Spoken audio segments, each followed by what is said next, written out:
Well, welcome to what I'm feeling is a very exciting episode of Warehouse and Operations as a Career. I'm Marty T. Hawkins, and this is the 100th weekly episode of our WAOC podcast. We've had a blast putting something together each week to discuss and to share some experiences on topics that you, our listeners, have sent to us in many instances, or thoughts that we've hoped that you just find interesting. We all here at WAOC kind of have a passion for operations and the many advancements and opportunities the industry can bring to us as employees and really to our families. We've tried to learn a little about audio along the way, and I hope we've gotten a little easier to listen to over time, but please don't hold us to too high of a quality standard. A lot of times we're just calling people in on the telephone and making the best of it. We do know warehousing and transportation, though, and don't mind sharing our experiences with you at all. I try real hard to avoid interjecting an opinion here and there, but hey, sometimes trying just has to count. Remember, WAOC is on Facebook and Twitter, too. You can share your experiences with us there using the little @ WHSEANDOPS. And one of us are usually creeping on the Warehouse Equipment Operators Community Group. That's a Facebook page also, and we're usually there in the evenings. Email us to say hi or suggest topics. Even comment on something that we may have just said. Feel free to just send that to host@warehouseandoperationsasAcareer.com, and you can even leave a comment on our website. www.warehouseandoperationsasAcareer.com. We love hearing from you. I've reached out to the whole WAOC gang today, and they've so graciously volunteered their time to call in and talk about what they love, which is ops, and answer some of your questions and share some of their experiences. You all know Joe. Joe's been with us several times and is our go-to safety man here at WAOC. Joe, I'd introduce you, but I'd mess up all the letters on all of your certifications that you hold, sir. Welcome back, and tell us a little about yourself and what you do. How's it going, Marty? It's great to be here. Well, what I am is a safety professional for the company that I work for. I'm what's known in the industry as a COSHO, CSHO, Certified Safety and Health Official, on top of the alphabet soup of certifications that I have. I pretty much stand out front and make sure that everybody is in compliance to what the company has deemed essential and needed to keep our workforce safe. You know, we have so many people that work for some companies that it's essential to kind of manage that all on its own. And I stand out front and help make that happen. That's definitely an integral part of what we do, and I know I end up having to reach out to you at least once a week to get some information or advice. It's nice to have John back with us today. I was fortunate to have had the opportunity to interview John about the same time last year. We ran into each other in Nevada where we were there for a sponsored event for the American Heart Association, I believe. John, as you'll remember, is the National VP of Operations for Belmar Integrated Logistics, a national sourcing and unloading firm. John, it's great having you back on the show. What have you been up to lately? Just staying busy, Marty. Thank you so much for having me on. It's great to be a part of the show as always, and especially for the 100th episode. It's always a pleasure to be here. It's always great to have you. I'm really interested in what we're going to talk about today. And I was finally able to chisel out some time with Rodrigo. Rodrigo, as you'll remember, is a regional facilities manager overseeing quite a few associates across several states. He's an ops guy that definitely stays busy. How have you been doing, sir? Doing well, sir. Glad to be back over here, and obviously excited with the 100th episode of WAOC, so getting ready, and obviously staying busy over here every quarter. All right, and then there's Chicago. Phillip's been on the show a couple of times now, too, I believe.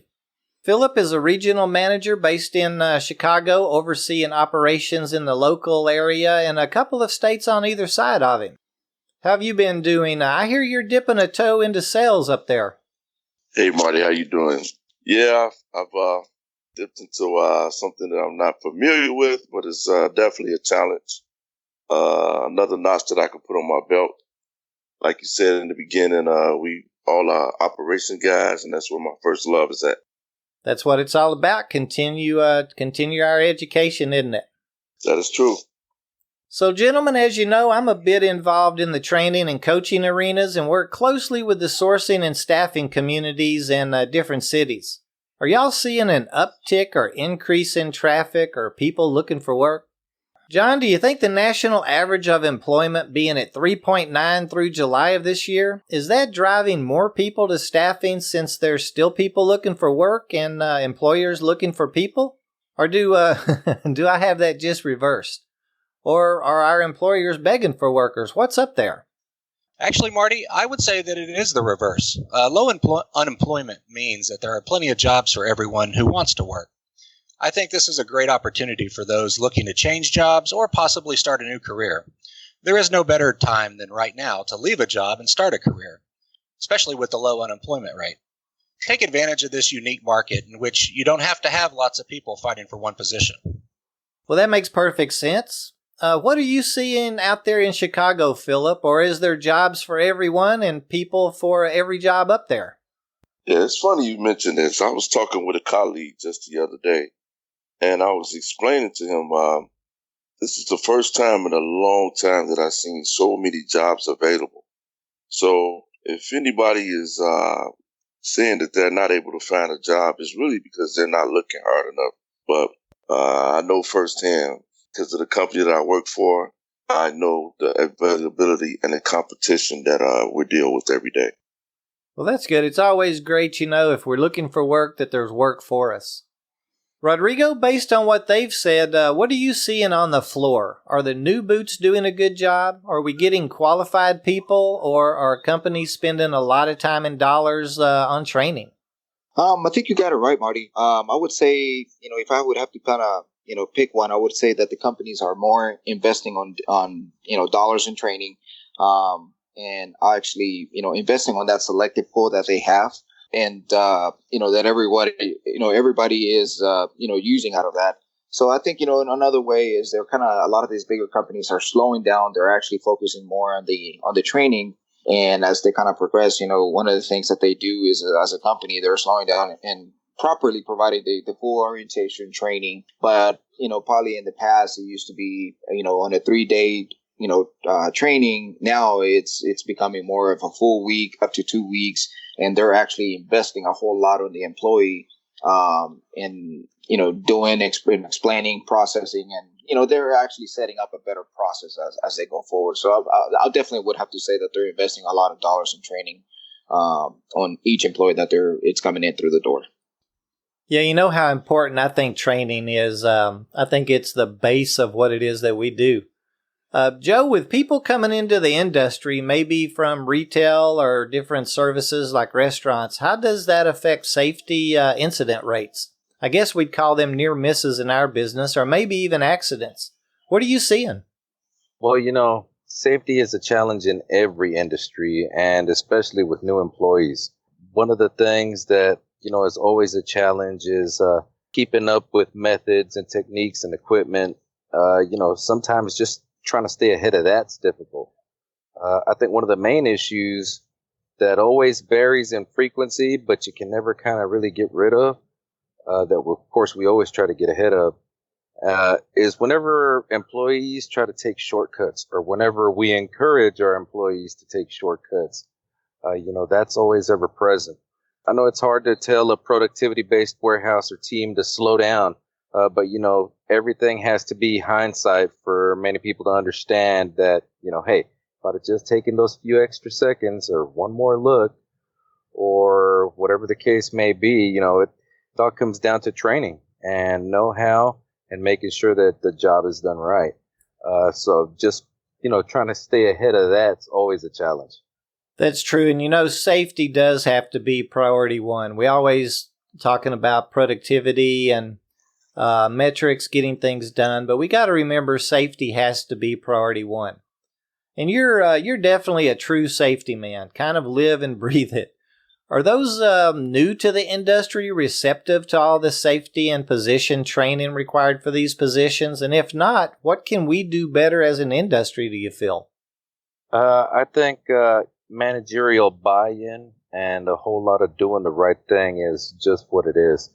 Most of us got our first start with some equipment with some pretty big name companies. So I'll take myself, for example.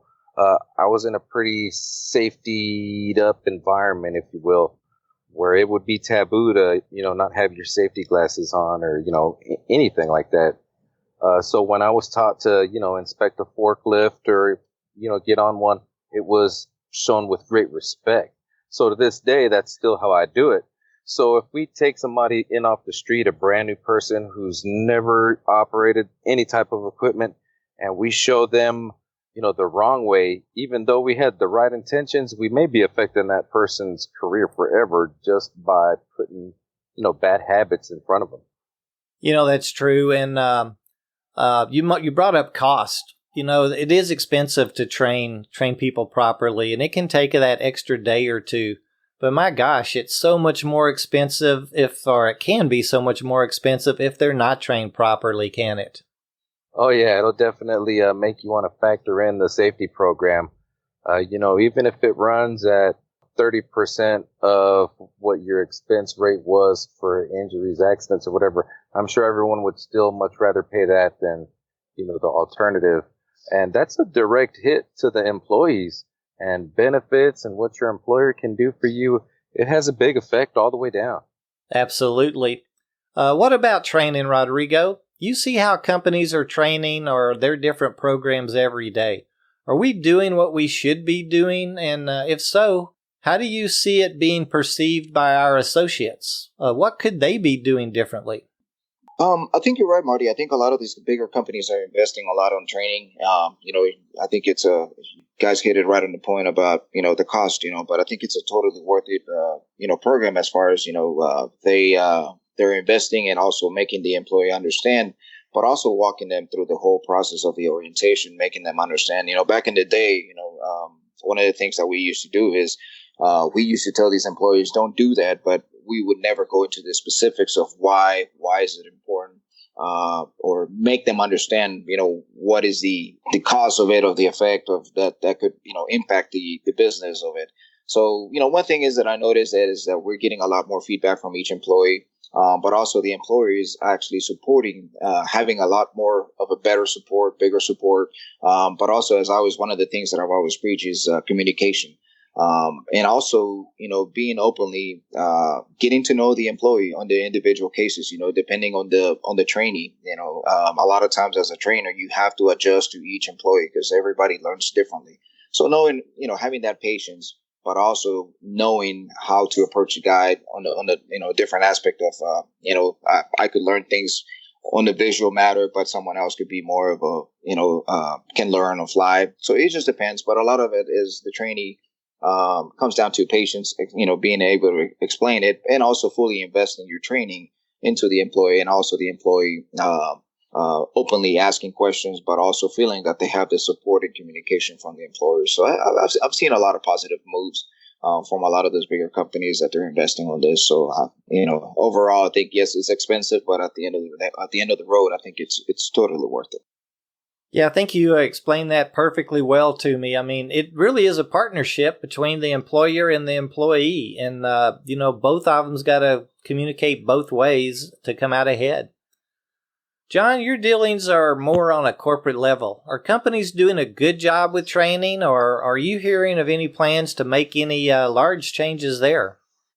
Well, Marty, as we all know, training is key to retention. Over the past few months, I've noticed several large companies start revamping their training programs. I'm seeing a trend of more one-on-one or one-on-two type scenarios, as opposed to trying to train 3 to 5 employees at the same time. I feel this will certainly help keep employees engaged and, generally speaking, off to a much better start. One thing I hope they keep in mind is that a training program is only as good as their trainer, so hopefully they will make sure they have the right person filling that role. Yeah, I think that is so important. You've got to have a trainer that, of course, can explain the job task and how to do it, but then he's got to train as to the why we're doing it. Why are we doing it that way? Joe, companies, or from what I'm seeing out there in the field, are doing a great job adhering to all the different OSHA regs and practices. Wouldn't you agree? Oh, yeah. For the most part, all employers are trying to do the right thing when it comes to their employees. What about the floor level? Our supervisors, are they versed enough in all the regs? I would say sometimes not. We tend to be creatures of habit and repetition. So sometimes making sure that we put the explanation behind the orders that we give, our daily tasks that, we get so into the routine of doing that, sometimes the questions of why go away. But explaining, just what it is that we're doing usually helps. And at the floor level, that's exactly what we need. And what about us as employees? Is it okay to be speaking up and asking questions about safety? I always look at it as that's how I learn. Well, not only is that how you learn, but it's how you stay safe. If, for example, you don't know where one of the most dangerous chemicals in your warehouse is, then how do you know to avoid it? Absolutely true. Phillip, you're handling a young startup company. Without a doubt, it's going to grow into a large national outfit. Kind of chime in on those last few questions there. What's your thoughts?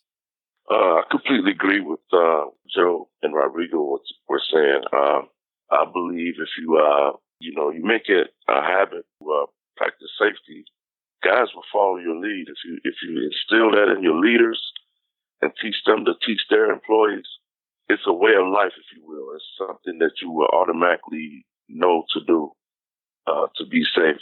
So if we start teaching it from the beginning and teaching these guys what to look out for, I believe that it'll be essential for their future.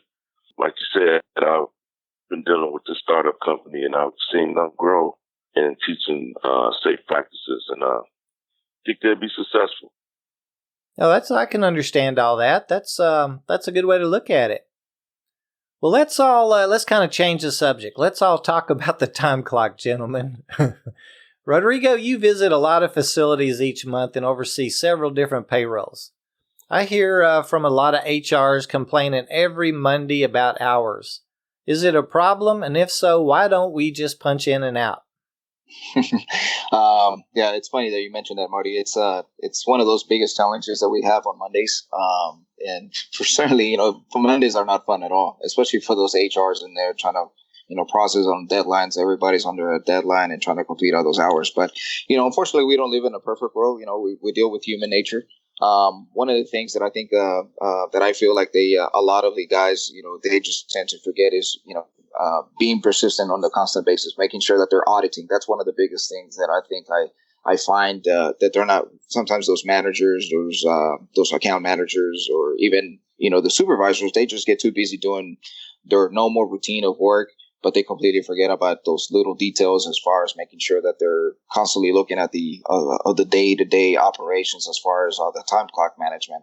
And also one of the biggest thing is, following up, not enforcing that. So, so I think that the two biggest things is auditing and enforcing and with the manager, but also communicating with the employees, but also holding them accountable for each of those responsibilities of an employee. As unfortunately, we understand that that's a responsibility of everyone to make sure that they clock in and out.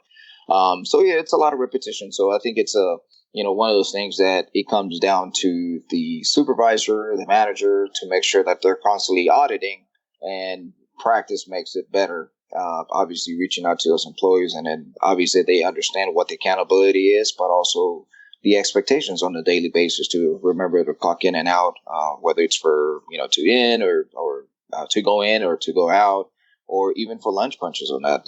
That's a very important thing, especially for EOC purposes on that. So, so those are the kind of things that I think it comes down to repetition, enforcing, auditing, and accountability on that end. Yeah, a couple of weeks ago, we were talking about the time clock, and from us as employees, it's sometimes hard to remember. Punching in's usually not a problem. We stop what we're doing, sometimes punching out or punching back in from lunch. And then, of course, that that last punch of the day when somebody's trying to run us out of the building real quick. We got to put our equipment up. And like you said, as supervisors, they got a lot on their plate. It's hard to make sure we audit those things, but it's so important we have everything ready by Monday morning, isn't it? Absolutely, Marty. You're definitely right on that. Phillip, are you seeing the same thing? Give us a fix for it. Well, yeah, I've been seeing the same thing. And like Rodrigo was saying, it's all about management. One of the biggest things that I hear, is that the clock is broke or the clock is broken. But most of the time, there's nothing wrong with the clock. Guys just forget to punch in and out. Like Rodrigo was saying, it's human nature to make mistakes like that. So that's why we try to teach our managers and supervisors to monitor that stuff. Of course, we know how important payroll is. I just had a meeting today about the same issue. And what I instructed my managers and supervisors to do is to check that after every shift. Stay on top of it. Check it daily. At the end of the week, when it's time to do payroll, you won't have as much work to do. Well, you're all saying the same thing. It's just something we really have to stay on top of. And I guess it's easy. I mean, we know it's there. We know it's probably needs to be looked at. So that's what we'll do going forward is just stay on top of it. I'm telling all today's applicants, ops is where it's at. John, knowing what I do about your background, you'd have to be a firm believer that there's advancement opportunities out there, right? Marty, that is absolutely correct. As one of the largest generations in American history prepares to retire, the doors of opportunity are going to be swinging wide open. It's up to the younger warehousemen to step up to the challenge and fill those roles. In order for that to happen, you have to make sure you take advantage of all the training that is available to you and really dedicate yourself to perfecting your craft. I would recommend to your listeners to start asking questions about other positions at your warehouse. Try to understand how they do their job, and even more importantly, why they do what they do. Marty, operations is really like a finely orchestrated machine. Everyone has their role, and each role executed in unison helps the operation fire on all cylinders. My advice is to learn and understand all of the roles, then decide which one is the most attractive one to you. Very good points. I think you pointed, to some objectives that we really need to work at, not just as employees, but managers also. So, gentlemen, I'll put a question to each one of you.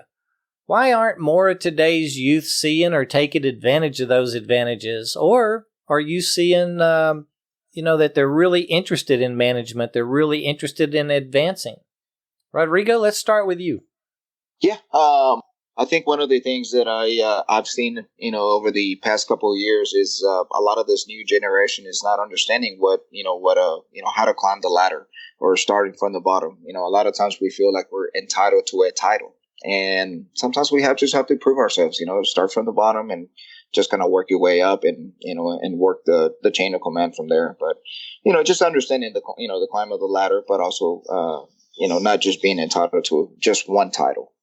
It really goes back to that communication. If our bosses know what we're wanting to do, I generally find they'll help pull us along to get it accomplished. Phillip, you got any thoughts on it? Yeah, one of the things I noticed, the guys, they lack, what's the word I'm looking for? They lack encouragement. A lot of guys get discouraged easily. So I try to encourage guys and lead by example. Use myself as an example and let them know that you can start from the bottom if you work really hard. You can climb that ladder and become successful. So encouragement is the word that I would say that we need to use with these young guys. I do. I like the word encouragement. I think it's our responsibility to help today's youth, realize and recognize that you're not young forever. That they want to make more money, and the way to do that is through communication and advancement. Very good points, Phillips. Joe, you see people from the floor level. I mean, just when they're really starting out and learning our industry. Are you seeing that motivation out there? Well, I'll tell you what I am seeing, Marty, is handing over of the torch, if you will. The workforce right now is changing, and I could tell you there's a definite difference in, say, the era we grew up in, from an eat or beat your feet type scenario to a participation trophy type era, if you will. But there's a definite difference. I don't know if that's making that big of an impact, but it's definitely present. There's a lot more prodding along. Back in my day, to be put in charge of something was to be proud and put your name to it. And now it seems like it's being more of a hassle, which is, definitely not the attitude that we want for our leadership people to have. Yeah, it's definitely a little bit different than when I was starting out on the floor. But I'm really enthused. I see a lot of motivation from the youth, and I hope that us as supervisors and managers, that we grab that responsibility to bring them along and really teach them about a great industry just all the possibilities are there for them. John, you got anything you'd like to add off of what they said? Yes, Marty. I think a lot of the younger warehousemen are taking advantage of some of the advantages, but I think by far and large, not many people know about it. Most people aren't aware of it, and I think that's why it's great that a podcast like yours is helping educate the younger generation and helping them understand, pretty much what they need to do to advance their career and work their way through warehouse and operations as a career. I think that, like Phillip said, we just really got to encourage them, help guide them to the proper path to make the right choices and become those senior leaders that we would like to see them become. Yeah, I'm so excited about what's out there. And, I really think we got a great generation coming up. And again, I just want to point out, as managers and supervisors, it's really our responsibility to bring them along and make them successful. Well, I really want to thank each of you for taking time out of your busy schedules to visit with us here at Warehouse and Operations as a Career. I know I learn something every time that we're able to all get together. And a thank you to each of our listeners each week. I hope we're bringing you information you can use and apply to your advancement in careers. Keep those topics and questions coming in, and we'll keep putting episodes out. Until next week, or episode 101, think safe, be safe, and share your experiences with a new boot on the floor.